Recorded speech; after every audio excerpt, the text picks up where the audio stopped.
Here's what's not shielded, according to the judge. Internal House GOP newsletters, not shielded. Perry's personal media strategy, that even as a category is something, not shielded.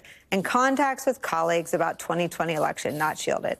It seems, Glenn, that the third could really be a bonanza in terms of telling the story of the conspiracy to overturn the 2020 election result from inside the House of Representatives.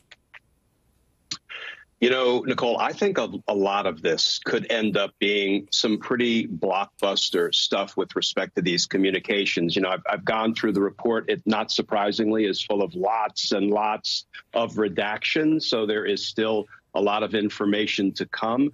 But, you know, if we connect some of the dots here, I think we always have to start with the fact that a federal judge, a magistrate judge in Pennsylvania, found probable cause that there was evidence of crime in Scott Perry's phone. Once the phone was seized and it was imaged, the prosecutors made a copy of it. We need to remember that the prosecutors have never been able to look at it. What they did was they just handed it over to Chief Judge Beryl Howell for an in-camera review. The prosecutors still don't know what is in those messages. They gave Representative Perry an opportunity to lodge his speech or debate clause privilege. And this is what I find so intriguing.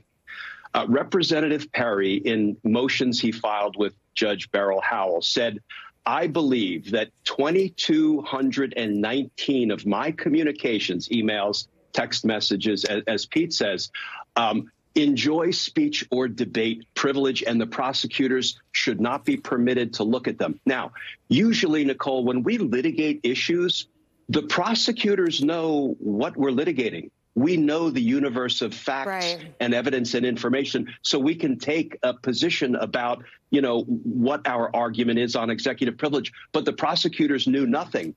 They just gave it to Beryl Howell, and on her own, without prosecutors ever having to argue anything, she said, no, Representative Perry, 2,055 of your messages do not enjoy speech or debate clause privilege, which is perhaps no surprise, given Perry asked for a pardon for his conduct on and around January 6th. Are we shocked that the 2,000 plus messages that Beryl Howell said are not privileged really don't involve robust debate on legislation?